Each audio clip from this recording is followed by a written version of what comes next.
Good morning everyone. This video is for Namakkal Tamil Nadu. So basically हमारे जो sir है वो 2006 से बच्चों को पढ़ा रहे हैं। मोर एजुकेशन के नाम से सर की क्लासेस चलती है। Very provide live classes, recorded videos, notes and books in a very easy language that covers up your entire syllabus. In this video will talk about your course specialisations, about the best college for you, उसकी placements कैसी होंगी, salary expectations क्या रहेंगी, इन सभी चीजों का detail में discussion करेंगे। If you find this video informative then do like the video, subscribe to our channel, hit the bell icon. Thank you very much. ये वीडियो में एएनएम, जीएनएम और बीएससी नर्सिंग के स्टूडेंट्स के लिए बना रहा हूं। अभी आप लोगों ने 12th क्लियर किया है, now you are planning for BSc nursing. देखो बहुत डिटेल में अपन डिस्कस करेंगे job opportunities, government, private, other options, वो सारे डिस्कस करेंगे। अब्रॉड में और इंडिया में कैसे जॉब मिल सकती है, और बहुत डिमांडिंग कोर्स है, पूरा डिटेल में अपन डिस्कस करेंगे। इसके अंदर जो आपका एएनएम और जीएनएम है ये डिप्लोमा कोर्स होता है, और जो नर्सिंग बीएससी नर्सिंग है आपका डिग्री कोर्स होगा। तो इसको अपन डिटेल में डिस्कस करेंगे। जॉब अपॉर्चुनिटीज इंडिया में कौन सी है, अब्रॉड में कौन सी है, और ग्लोबल लेवल पे कौन से एग्जाम्स लगते हैं, जिससे यूएस में, यूएई में, कनाडा में आपकी जॉब लग सकती है, इसको डिस्कस करेंगे। थोड़ा सा मैं बता देता हूं। बेसिकली गवर्नमेंट ऑफ इंडिया ने बताया है 2027 तक मशीनें करेंगी काम। 42% जो है आर्टिफिशियल इंटेलिजेंस और मशीन लर्निंग से काम होगा।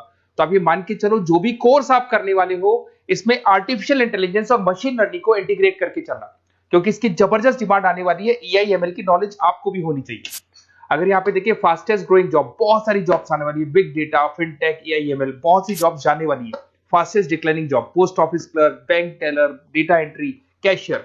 आज कैश डिपॉजिट होता है बैंक में एटीएम से, एटीएम से विड्रॉल होता है, पासबुक मशीन से अपडेट होती है। तो बहुत सारी जॉब्स जाने वाली है और आने वाली है। तो एआई एमएल को इंटीग्रेट करके चलना, इसकी डिमांड हमेशा रहेगी। मेरा क्लासेस चलता है ऑनलाइन, ऑफलाइन, रिकॉर्डेड, तीनों मोड पे मैं क्लासेस दे रहा हूँ। मुंबई में मैं पढ़ा रहा हूँ, जयपुर में पढ़ा रहा हूँ।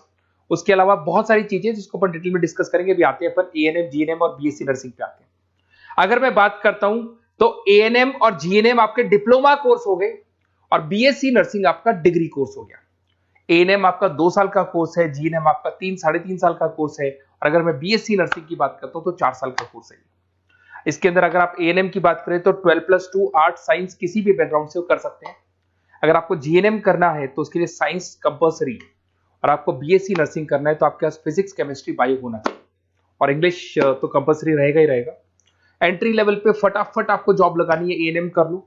मिडिल लेवल पे आपको जीएनएम करना चाहिए, बट अगर डिटेल में जाना चाहते हो, अच्छी कैरियर अपॉर्चुनिटीज प्लान कर रहे हो, तो आपको बीएससी नर्सिंग करनी चाहिए। अगर मैं बात करता हूँ बेसिक हेल्थ केयर का जॉब मिलेगा, यहाँ पे जनरल नर्सिंग का जॉब मिल जाएगा, और वहां पे एडवांस लेवल पे, किसकी बात कर रहा हूँ, बीएससी नर्सिंग में एडवांस लेवल पे मिल जाएगा।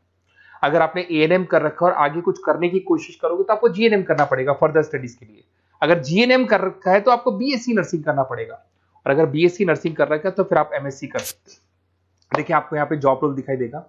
बेसिकली हेल्थ केयर वर्कर, आशा वर्कर वाला काम करेंगे अगर आप एएनएम में है तो। जीएनएम के अंदर आपको स्टाफ नर्स, वार्ड नर्स वाला काम मिल जाएगा। बट अगर मैं बीएससी नर्सिंग की बात करता हूं तो आपको आईसीयू में एज अ नर्स वर्क कर सकते हो, ऑपरेशन थिएटर में ओटी के अंदर नर्स की तरह वर्क कर सकते हो।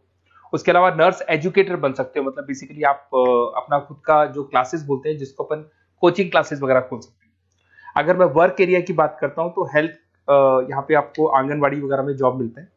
अगर मैं यहाँ पे देखूं तो आपको हॉस्पिटल्स में जॉब मिलेगा, इधर आपको आईसीयू में जॉब मिल सकता है, टीचिंग जॉब मिल सकता है, गवर्नमेंट हॉस्पिटल में जॉब मिल सकती है, प्राइवेट हॉस्पिटल में। किसकी बात कर रहा हूँ, बीएससी नर्सिंग की बात कर रहा हूँ।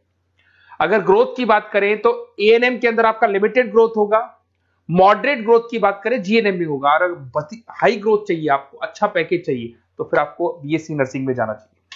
अगर यहाँ पे सैलरी पैकेज की बात करें, फ्रेशर से लेके गवर्नमेंट जॉब तक भी 30,000 तक जाओगे आप एएनएम के अंदर। जीएनएम के अंदर फ्रेशर से लेके गवर्नमेंट जॉब तक भी पहुंचते हो तो 12,000 से 40,000 तक पहुंचोगे। और अगर बीएससी नर्सिंग में जाते हो तो फ्रेशर भी हो तो आपको 18 से 30 मिल जाएंगे, और गवर्नमेंट जॉब तक अगर आप पहुंच जाते हो तो आपको 60,000 के आसपास मिलने लग जाएंगे। तो बेटर है कि बीएससी नर्सिंग करो, थोड़ा सा टाइम ज्यादा लगेगा, बट आगे आपको पैकेजेस बहुत अच्छे मिलते हैं। अगर मैं यहाँ पे देखता हूँ क्विक एंट्री लेनी है, एएनएम में जाएंगे, बैलेंस ट्रेनिंग वगैरह देखना है, जीएनएम में जाएंगे। और अगर long term career growth plan कर रहे हो तो आपको बीएससी नर्सिंग में जाना चाहिए। अगर मैं गवर्नमेंट सेक्टर की बात करता हूं तो एम्स में आपका जॉब लग सकता है। उसके बाद में आपका स्टेट गवर्नमेंट में जॉब लग सकता है, इंडियन रेलवे में आपका जॉब लग सकता है, इंडियन आर्मी में जॉब लग सकता है आपका। उसके बाद में पीएचआई, सीएचसी में जॉब लग सकता है, आंगनबाड़ी सेंटर्स में जॉब लग सकता है। और कैटेगरी वाइज एएनएम का एएनएम वाला जॉब लगेगा, जीएनएम का जीएनएम वाला लगेगा, बीएससी नर्सिंग का जो थोड़ा सा हाई लेवल पे जॉब लगेगा। उसके बाद में अगर मैं प्राइवेट सेक्टर की बात करूं, Apollo hospital, Fortis, Manipal, CK Birla, सब में जॉब लग सकती है। तो सारे ऑप्शंस आपके पास रहेंगे, आईसीयू, स्टाफ केयर वगैरह बहुत सारी जॉब्स है। एएनएम जीएनएम की कैटेगरी वाइज जॉब लगेगा आप लोग का। अगर मैं बात करता हूं एनजीओस की, तो इसमें health care India, red cross society, UNICEF, WHO, यहां पे आपकी जॉब लग सकती है और वो कैटेगरी वाइज आपका जॉब लगेगा। अगर मैं सेक्टर्स की, अदर सेक्टर्स की बात करता हूं, तो आपके पास एक ऑप्शन है, अगर आपने बीएससी नर्सिंग कर रखा है तो टीचिंग असिस्टेंट बन सकते हैं आप, क्लिनिकल इंस्ट्रक्टर बन सकते हैं। होम केयर में अगर देखा जाए तो आपको होम केयर नर्स बन सकते हैं। टेली कम्युनिकेशन, आजकल ये टेली कंपनीज बहुत चल गई, जहां पे आप पेशेंट को, रिमोट एरिया में पेशेंट है, डॉक्टर नहीं है, तो आप उसको देखेंगे, सारे रिपोर्ट्स डॉक्टर को भेजेंगे, डॉक्टर्स को रिपोर्ट्स को स्टडी करके आपको सारा देगा। उसको अपन टेली मार्केटिंग भी बोलते हैं, टेली कंपनीज भी बोलते हैं। तो ये ऑप्शंस भी अवेलेबल है। अगर देखा जाए तो बीएससी नर्सिंग करने के बाद में आपकी गवर्नमेंट जॉब लग सकती है। गवर्नमेंट जॉब के लिए अगर आपको यूएई जाना है, उसके लिए अलग एग्जाम होगा, यूके कनाडा के लिए अलग एग्जाम होगा, और अगर आपको दुबई जाना है तो दुबई का अलग एग्जाम होगा। उसको देखते हैं अपन। अगर मैं बात करता हूं नेशनल काउंसिल एग्जामिनेशन, ये जो एग्जाम है ये यूएसए के लिए है। इसके अंदर आपका बीएससी नर्सिंग होना चाहिए, टॉफिल का एग्जाम भी आपका क्लियर होना चाहिए, और एग्जाम फॉर्मेट में ऑप्शन बेस्ड क्वेश्चंस आते हैं, 75 से लेके 145 तक क्वेश्चन रहते हैं। और इसका जो कॉस्ट आता है, बेसिकली एग्जाम का जो पेपर का कॉस्ट आता है, $200 का कॉस्ट आएगा। और इसको क्लियर करने के बाद वो यूएसए और कनाडा में आपकी जॉब लग सकती है।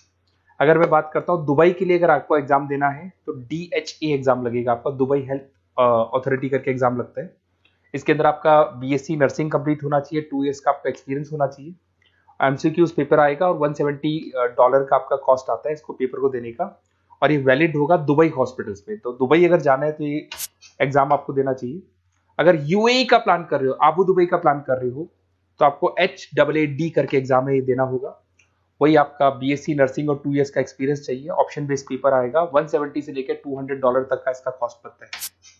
देखिए, अगर आपको बेस्ट कॉलेज देखना है नर्सिंग से रिलेटेड, तो आप मेरे को इस नंबर पे व्हाट्सअप कर सकते हैं या कॉल कर सकते हैं। तो मैं आपसे पूरा डिटेल में डिस्कस करूंगा, अपना नेम, नंबर, सिटी सब कुछ डाल के छोड़ दो और अपन डिटेल में डिस्कस करते हैं। और अगर कोई भी कॉलेज से रिलेटेड डाउट है तो मैं आपसे डिस्कस करूंगा। Okay, best of luck.